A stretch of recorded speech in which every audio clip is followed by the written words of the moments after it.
AI Read to Me presents Winnie-the-Pooh by A A Milne. Now close your eyes and relax.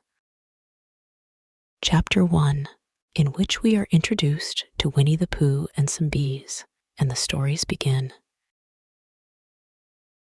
Here is Edward Bear, coming downstairs now, bump, bump, bump, on the back of his head, behind Christopher Robin. It is, as far as he knows, the only way of coming downstairs. But sometimes he feels that there really is another way. If only he could stop bumping for a moment and think of it. And then he feels that perhaps there isn't. Anyhow, here he is at the bottom and ready to be introduced to you. Winnie-the-Pooh. When I first heard his name, I said, just as you're going to say, but I thought he was a boy. So did I, said Christopher Robin. Then you can't call him Winnie? I don't. But you said, he's Winnie-the-Pooh. Don't you know what there means? Ah, yes, now I do, I said quickly, and I hope you do too, because it is all the explanation you are going to get. Sometimes Winnie-the-Pooh likes a game of some sort when he comes downstairs. And sometimes he likes to sit quietly in front of the fire and listen to a story. This evening. What about a story? Said Christopher Robin. What about a story? I said. Could you very sweetly tell Winnie-the-Pooh one? I suppose I could, I said. What sort of stories does he like? About himself, because he's that sort of bear. Oh, I see. So could you very sweetly? I'll try, I said. So I tried. Once upon a time, a very long time ago now, about last Friday, Winnie-the-Pooh lived in a forest all by himself under the name of Sanders. What does under the name mean? Asked Christopher Robin. It means he had the name over the door in gold letters and lived under it. Winnie-the-Pooh wasn't quite sure, said Christopher Robin. Now I am, said a growly voice. Then I will go on, said I. One day, when he was out walking, he came to an open place in the middle of the forest, and in the middle of this place was a large oak tree, and from the top of the tree there came a loud, buzzing noise.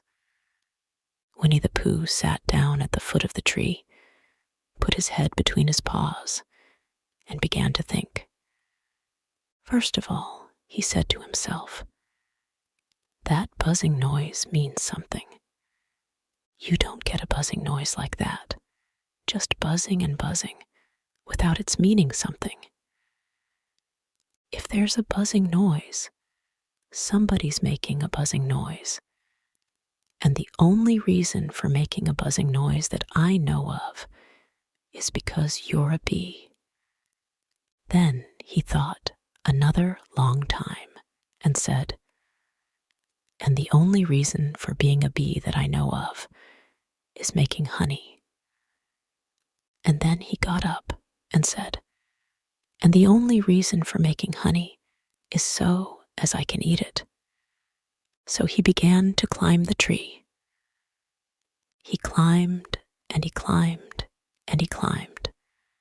And as he climbed, he sang a little song to himself.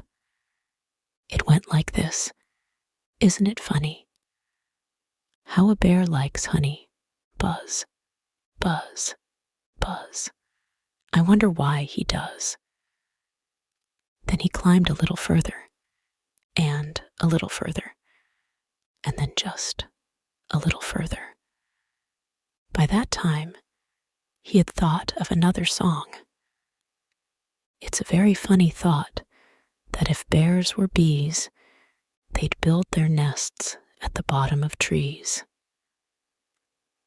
And that being so, if the bees were bears, we shouldn't have to climb up all these stairs. He was getting rather tired by this time, so that is why he sang a complaining song. He was nearly there now, and if he just stood on that branch. Crack.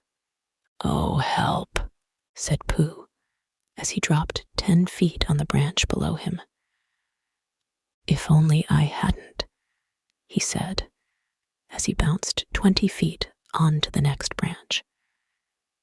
"You see, what I meant to do," he explained, as he turned head over heels and crashed onto another branch 30 feet below. What I meant to do. Of course, it was rather, he admitted, as he slithered very quickly through the next 6 branches. It all comes, I suppose, he decided, as he said goodbye to the last branch, spun round 3 times, and flew gracefully into a gorse bush. It all comes of liking honey so much. Oh, help. He crawled out of the gorse bush, brushed the prickles from his nose, and began to think again. And the first person he thought of was Christopher Robin. "Was that me?" said Christopher Robin in an awed voice, hardly daring to believe it. "That was you?" Christopher Robin said nothing, but his eyes got larger and larger, and his face got pinker and pinker. So Winnie-the-Pooh went round to his friend Christopher Robin, who lived behind a green door in another part of the forest. "Good morning, Christopher Robin," he said. "Good morning, Winnie-the-Pooh," said you. "I wonder if you've got such a thing as a balloon about you." "A balloon?" "Yes. I just said to myself, coming along, I wonder if Christopher Robin has such a thing as a balloon about him." I just said it to myself, thinking of balloons and wondering. "What do you want a balloon for?" you said. Winnie-the-Pooh looked round to see that nobody was listening, put his paw to his mouth, and said in a deep whisper, "Honey. But you don't get honey with balloons." "I do," said Pooh. "Well, it just happened that you had been to a party the day before at the house of your friend Piglet, and you had balloons at the party. You had had a big green balloon, and one of Rabbit's relations had had a big blue one and had left it behind, being really too young to go to a party at all. And so you had brought the green one and the blue one home with you. Which one would you like?" you asked Pooh. He put his head between his paws and thought very carefully. "It's like this," he said. "When you go after honey with a balloon, the great thing is not to let the bees know you're coming. Now, if you have a green balloon, they might think you were only part of the tree and not notice you. And if you have a blue balloon, they might think you were only part of the sky and not notice you. And the question is, which is most likely?" "Wouldn't they notice you underneath the balloon?" you asked. "They might, or they might not," said Winnie-the-Pooh. "You never can tell with bees."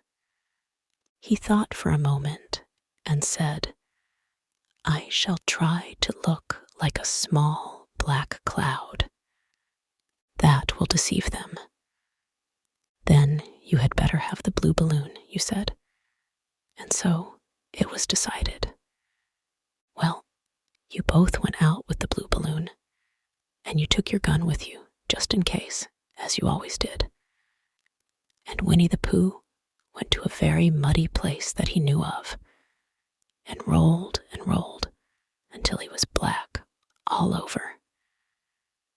And then, when the balloon was blown up as big, and you and Pooh were both holding on to the string, you let go suddenly, and Pooh Bear floated gracefully up into the sky and stayed there, level with the top of the tree and about 20 feet away from it.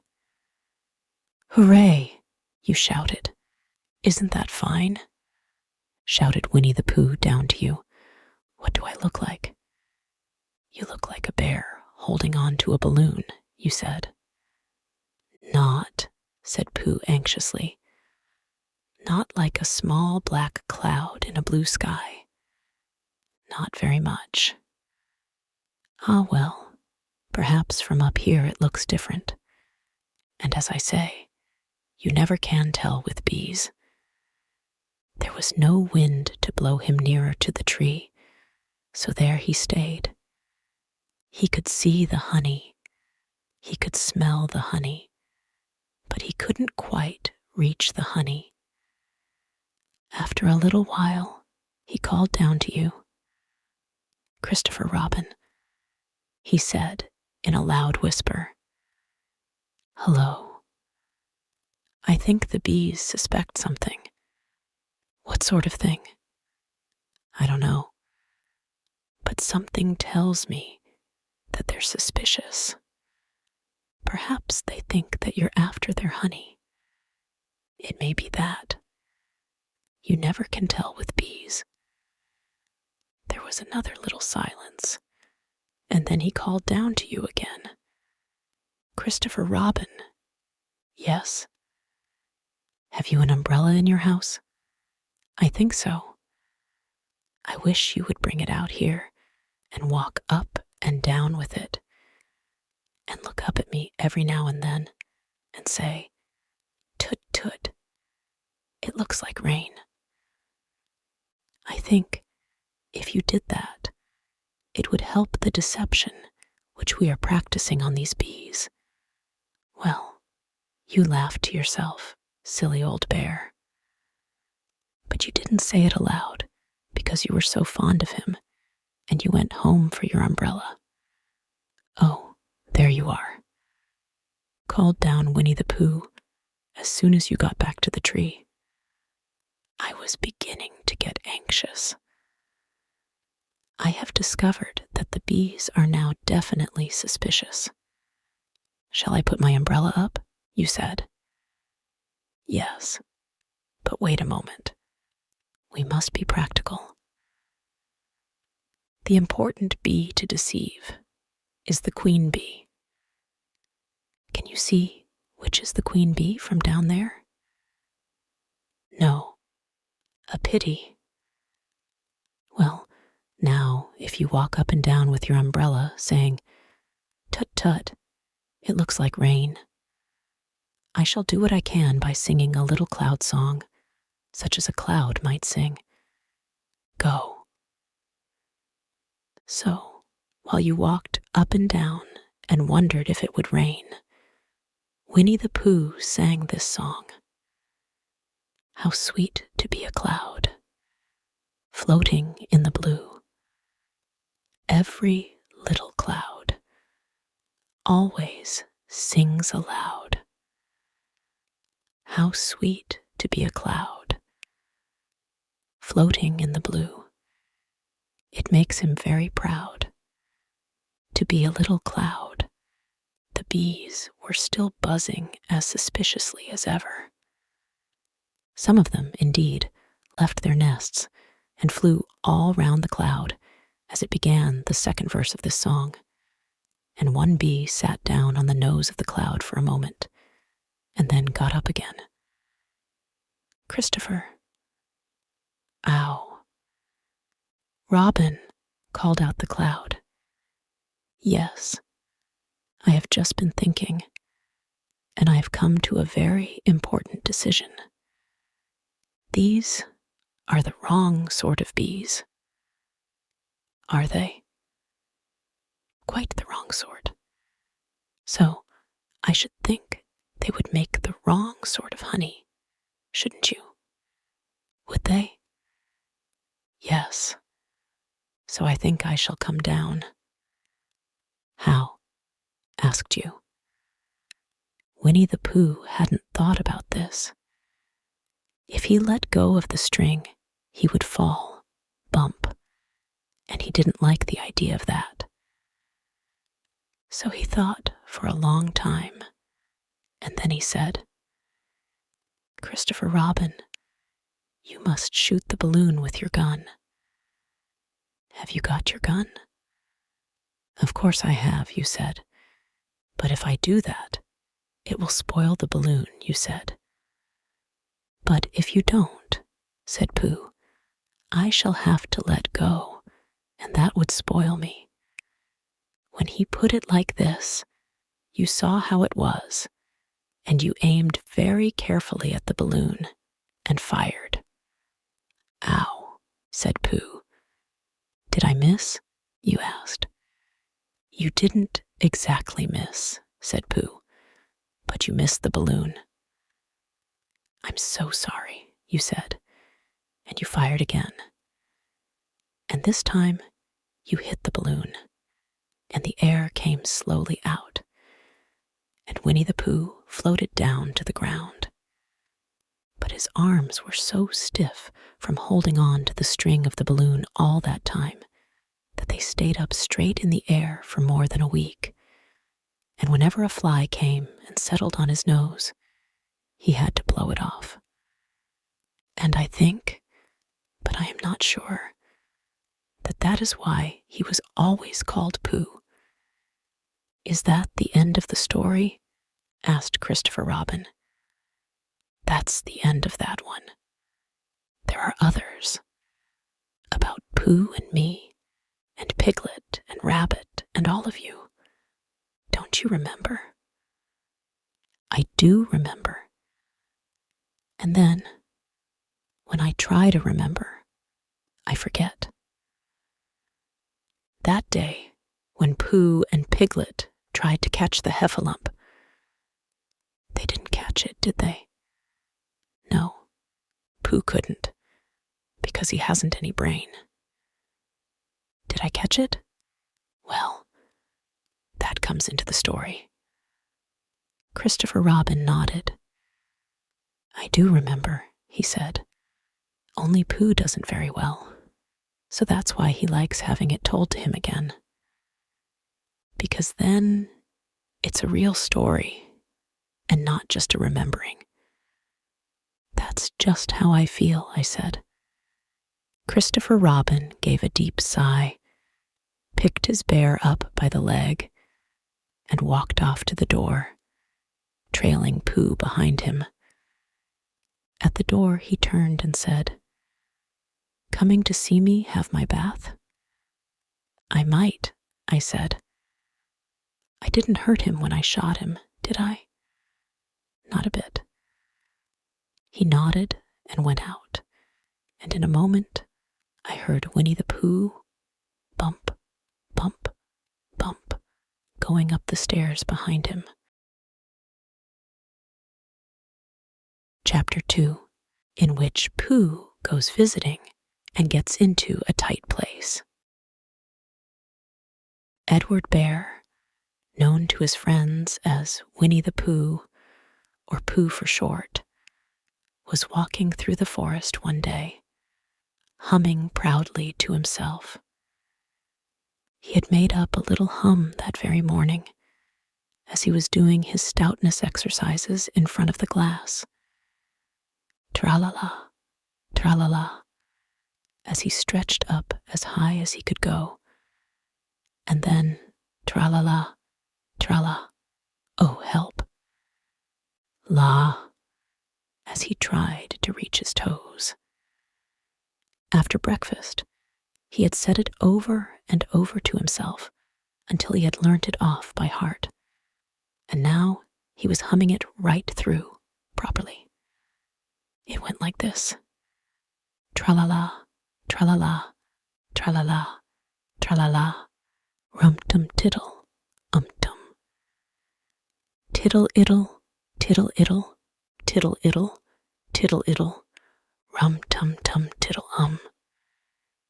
Well, he was humming this hum to himself and walking along gaily, wondering what everybody else was doing and what it felt like being somebody else, when suddenly he came to a sandy bank, and in the bank was a large hole.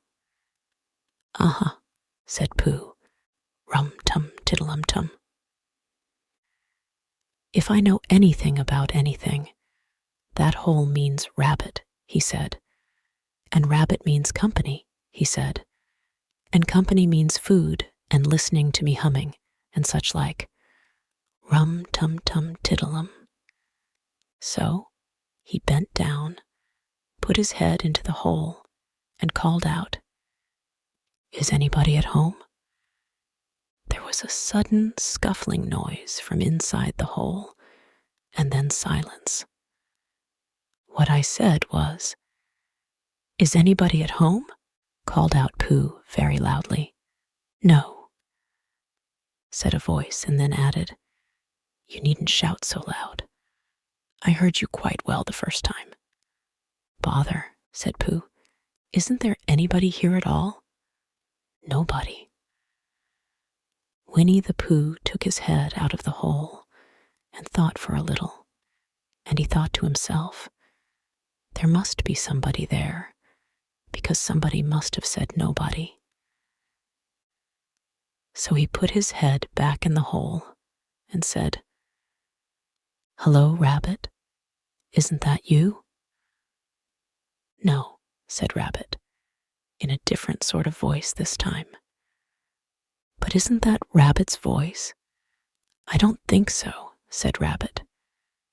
"It isn't meant to be." "Oh," said Pooh. He took his head out of the hole and had another think, and then he put it back and said, "Well, could you very kindly tell me where Rabbit is?" "He has gone to see his friend, Pooh Bear, who is a great friend of his." "But this is me," said Bear, very much surprised. "What sort of me?" "Pooh Bear." "Are you sure?" said Rabbit, still more surprised. Quite sure," said Pooh. "Oh, well then, come in." So Pooh pushed and pushed and pushed his way through the hole, and at last he got in. "You are quite right," said Rabbit, looking at him all over. "It is you.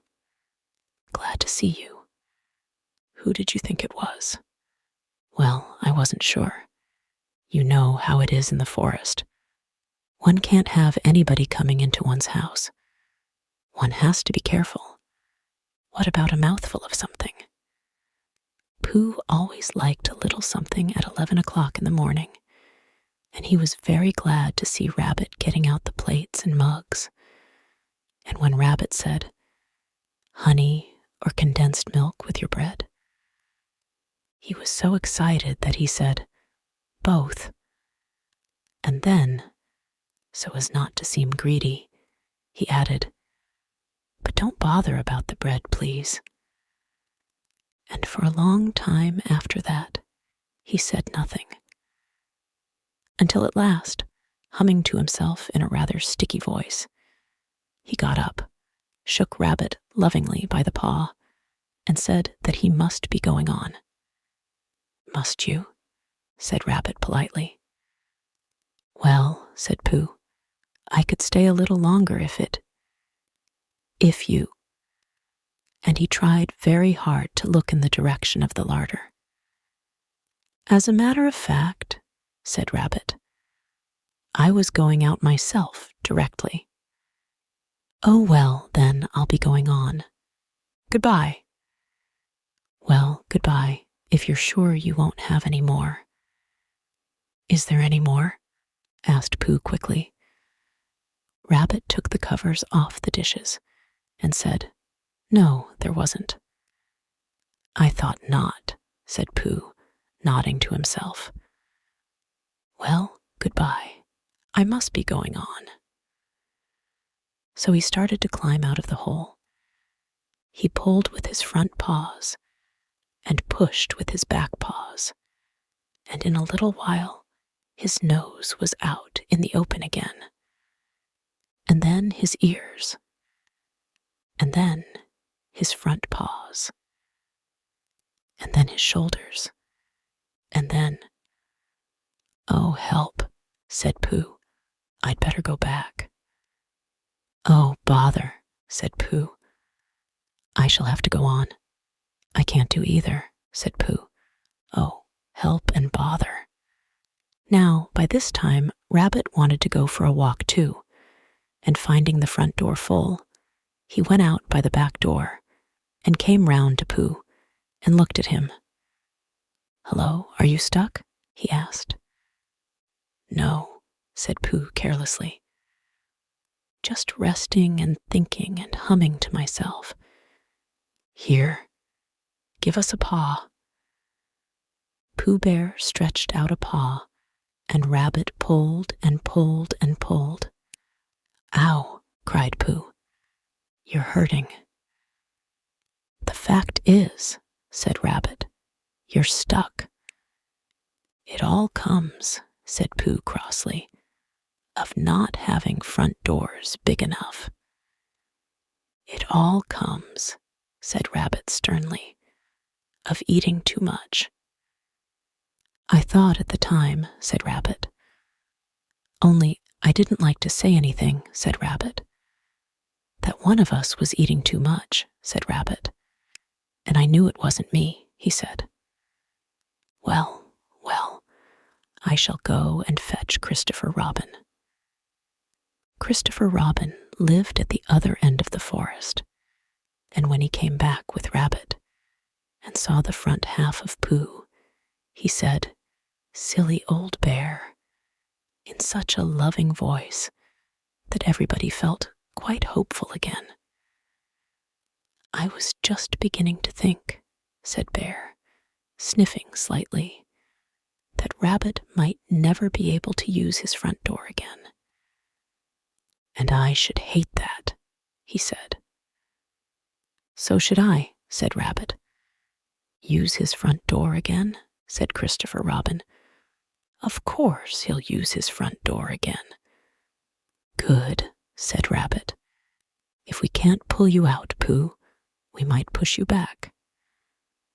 Rabbit scratched his whiskers thoughtfully and pointed out that when once Pooh was pushed back, he was back. And of course, nobody was more glad to see Pooh than he was. Still there it was. Some lived in trees, and some lived underground. And, You mean I'd never get out? Said Pooh. I mean, said Rabbit, that having got so far, it seems a pity to waste it. Christopher Robin nodded. Then there's only one thing to be done, he said. We shall have to wait for you to get thin again. How long does getting thin take? Asked Pooh anxiously. About a week, I should think. But I can't stay here for a week. You can stay here all right, silly old bear. It's getting you out, which is so difficult. We'll read to you, said Rabbit cheerfully. And I hope it won't snow, he added. And I say, old fellow, you're taking up a good deal of room in my house. Do you mind if I use your back legs as a towel horse? Because, there they are, doing nothing. And it would be very convenient just to hang the towels on them. A week, said Pooh gloomily. What about meals? I'm afraid no meals, said Christopher Robin, because of getting thin quicker. but we will read to you."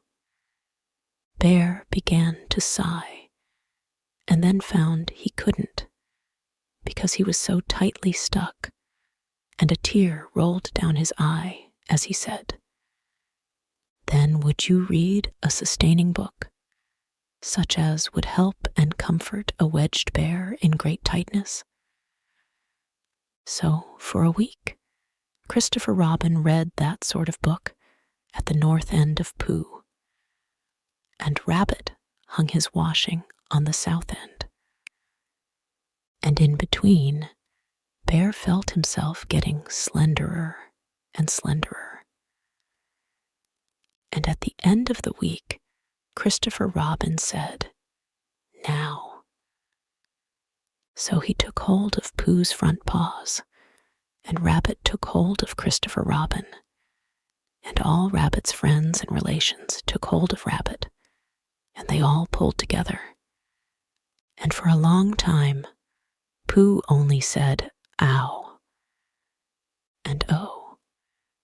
And then, all of a sudden, he said "Pop," just as if a cork were coming out of a bottle. And Christopher Robin and Rabbit, and all Rabbit's friends and relations, went head over heels backwards. And on the top of them came Winnie-the-Pooh, free. So, with a nod of thanks to his friends, he went on with his walk through the forest, humming proudly to himself.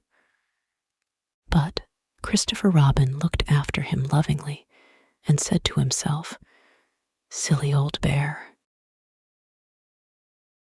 This concludes this reading of Winnie-the-Pooh by A. A. Milne.